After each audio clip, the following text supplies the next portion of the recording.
Hi, everybody. I'm not going to be able to talk long. My blood pressure is like under 100. It's very low. I want you to know that there are people in our world who are targeted, especially in Canada, under the name of free health care, free education. There is a price to pay, and I've paid it. In fact, now that I'm looking back over my life and the life of my father and my son, we are targeted individuals, and it affects you educationally. I kept getting failed. I failed in grade 2. Um, Today I know how intelligent I am, and so how ridiculous that failure was for me as a 7-year-old girl to be failed. It's a big deal for children, and they know it, and they target certain individuals. Trevor, he was tested with his IQ, gifted in grade 1, and in grade 2 he suddenly had these labels of ADHD and needed to be drugged. And you wouldn't believe the nightmare we went through with the schools and principals over that. My father, he was targeted in prison. He was given a habitual criminal. I don't know what the formal name is anymore, but he was deemed a habitual criminal in the 1960s when they had that.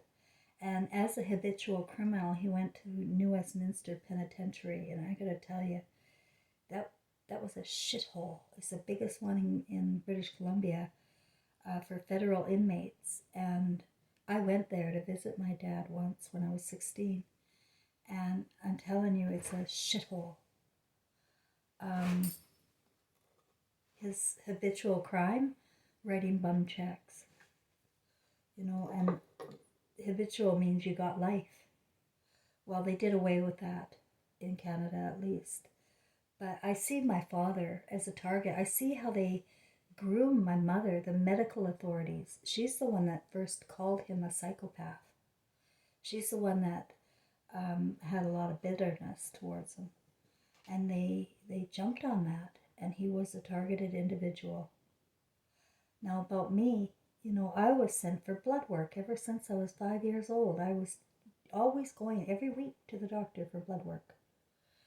And, nobody, today I don't have anybody to talk to. Well, what the hell was that all about? And now I look at the 1990s and how I was targeted medically by doctors. They pushed those drugs on you, antidepressants and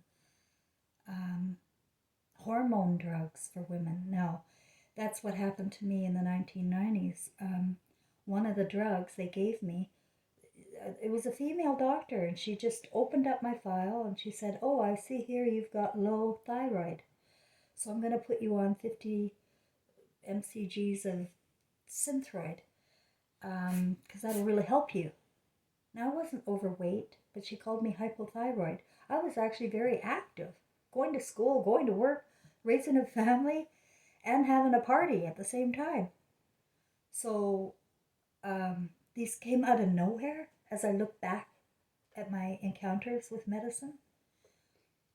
But for some reason, they haven't been able to kill me. And I believe they have tried over and over and over again. They drive people to suicide. I was very suicidal. But nobody would ever take me. Angels wouldn't take me. There was a time in 2011 after I found out that my friend had been molesting my granddaughter.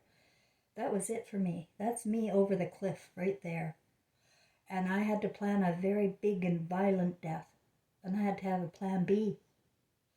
So I made a plan that I was going to gas myself and behind a mountain. But in a log road where no cars or anybody ever goes through. So I was hiding there, and I was just gonna, stuff my pipes up with rags and just do a nice death. Well, not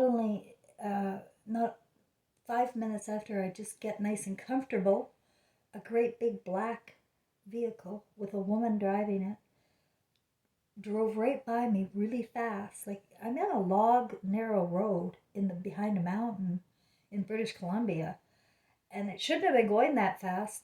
It was too big for the road, this big black truck. But it whizzed past me and she yelled out, "What are you doing?" And so that scared me enough to just take off. But that was my plan B, was to go off a cliff with my car then, because I was in the mountains on Coquihalla Highway.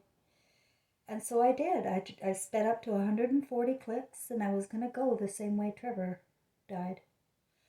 Um, but I turned hard right into the mountain wall, and my car was completely totaled. But I walked out without even a bruise. Not even a bruise.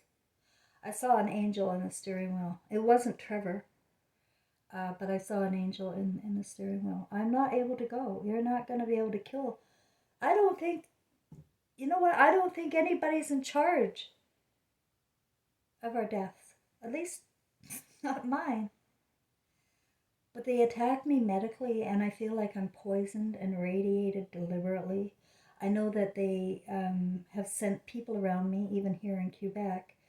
I had a Jewish person show up from America to stay at my Airbnb, and she created chaos in my house like you wouldn't believe.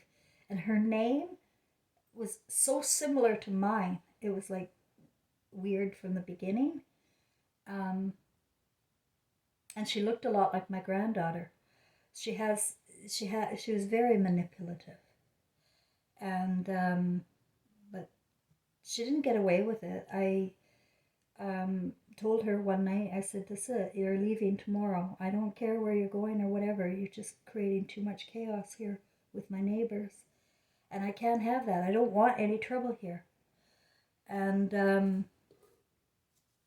that night at 1 a.m., I woke up to somebody at the door, and she's opening the door to somebody, and it's the police, and they're helping her pack her suitcases and bring them out to the police car. And the police didn't want to talk to me. Well, what is that? You know? And then I got booted off of Airbnb. Yeah, she had a story or something. And it was just like that. And then her Chinese husband showed up. He even phoned me. He said, "I just want to see the room she stayed at." Because he gave me a big story about her. And so he said, "I have a puppy." All right, let's see what this guy's all about. He shows up, he's Chinese. He walks into the room she was staying in, and he leaves empty pill capsules in my closet. Gel capsules, too. Because I had just scrubbed the room out after her, and he thinks I wouldn't notice. I called the police, and they wouldn't help. They play mental games, and they try to drive people crazy. And I believe that they can poison people too. Targeted individuals are not crazy. They're probably gifted. They're probably the ones with the DNA that they don't like. And so that's why a really important thing is not to judge people for their status in life or what happens to them. You never know. You never know. And I sure don't trust anybody in the Frankenstein department or the educational department for that matter. But I just wanted to show you this book tonight, and then I'm going to try and go to sleep. This is the Gross Close book. And it's coming really, I knew it was always there, but I really didn't put it together. The Gross Closes are a name we chose. We are recycled over and over and over again. When we came to America in 1750s, we came with a purpose and with a name. And there's, I'm going to find it right now. Just a sec, K-Cat. But a significant family, although when I went to the reunions, to tell you the truth, they were gross. I couldn't stand them, the gross closes. They were military people from Virginia, right? And it's just this horrible worship of the medals and honor. And to me, that's just as bad as the worship of idol stars, you know? And all of this, thank you for your service crap. Just really, I really didn't appreciate the gross close reunions. However, it was an experience that I wouldn't miss. Any of my experiences, actually, they're all on purpose. There it is. That's when I took my aunties and uncle to Gross Coast, Virginia. So somehow Gladys Love's seed is in here. I don't know where. So I wouldn't be able to know how to look. No, don't bite me. Anyway, my cat wants to play. I'm out of air and energy. I just wanted to ask people to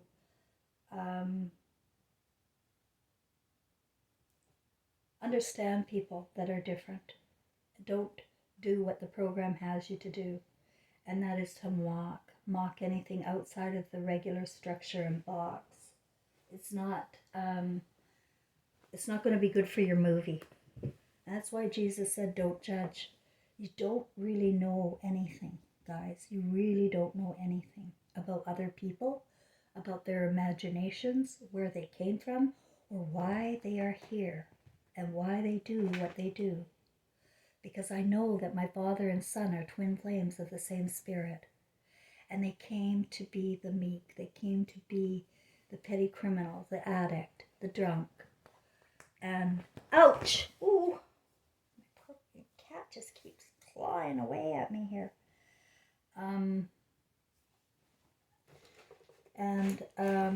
My dad was dead at 68 on Skid Row with no love from his family. Part of this system is to have people with credibility, with costumes, with social worker costumes or doctor costumes, to tell people evil things about their family. They'll say, oh, they're toxic or they're crazy, and you can't trust that. And, that's very scary if they have that. And they scare family members with this mental illness bullshit. Schizophrenia, bipolar, mania.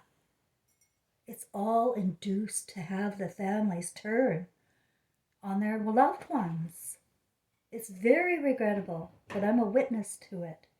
And it's gross here. And we're here because this is a gross, gross life. And you have to be able to recognize the way we treat people with judgment and with fear is beyond hell for so many people. The reason I have body dysmorphia is because people judge. And I feel the way I am judged on my appearance. Like, they're not judging my appearance, they're judging me as a human being. But I feel it on my body.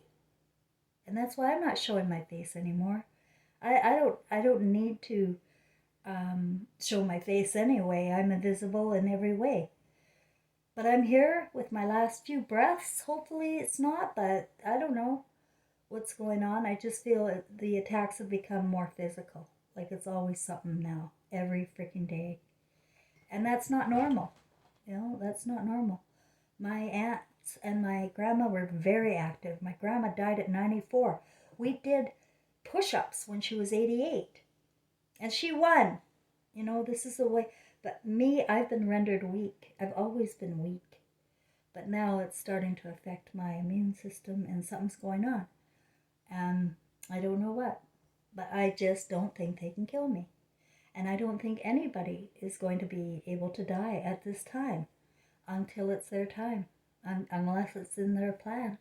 I think there's plans here this time, guys. at least with my star cluster family. I hate to speak for the world, but based on what I know through my experiences in life and my family and what happened, there's no other explanation that then people have been groomed to divide amongst each other, to weaken the families so that they can get away with taking over the world with artificial intelligence and cold, dead hearts, for profits and for the game of life. Well, we're not, the game after we die.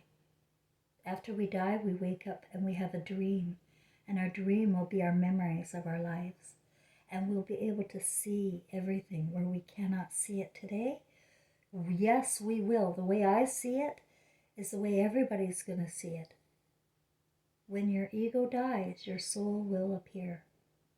And I'm just trying to help people, not be regrettable, not be a gross close. Because I think that's why, that's part of my movie, to tell you. It's perfect. It works out perfectly for my movie, to tell you. My name is Grosclose. I was born with the name Grosclose, and we came in 1750s. And we're here to let you know that this is last call. It really is last call. It's gross. It's gross. It's gross.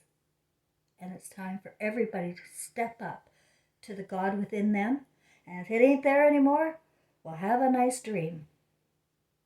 Because this fantasy that TV, using movies, using porn, using weather, using news, they're there to groom you so that you will manifest. They're reptiles. Every person you see on TV is a reptile. And what they're doing is modeling life for you. And then once you get it, you're going to just go and do it the same way, and that's it. You're sacrificing. My family have sacrificed their souls here. And that's the only thing I can say about gross close. And that's what I call the world, humanity, gross close. It's too gross, and nobody speaks up. It's only there's like, I don't know how many people are targeted, really. I don't. But I see there are many groups, and there's more news coming out about targeted individuals. But I don't think people are going to get it in time. We're in World War II, times 1,000 right now. And people just don't know what's going on because they're too distracted watching the news, watching TV. Find what's the news today? And then they tell you, the reptiles tell you what's going on. And nobody's getting nothing done at home. They're angry, they're stressed, they're in debt, and they don't know how they're going to cope, and they want to die, and there are all sorts of problems. Well, that's growing in numbers. It started with just a few, and you let it happen. You let things happen to one individual or one group, and it'll happen to you. I want to also add, while I said that, I have to add that, how the racism that they keep accusing everybody of, and they keep the topics alive they want you to keep thinking about. There is no racism.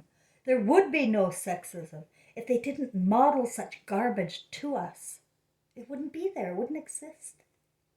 And so what we're doing is just watching a fantasy, living in this simulation, like monkeys. Monkey see, monkey do.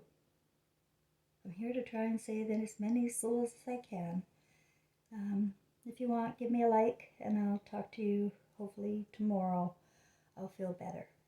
Bye for now.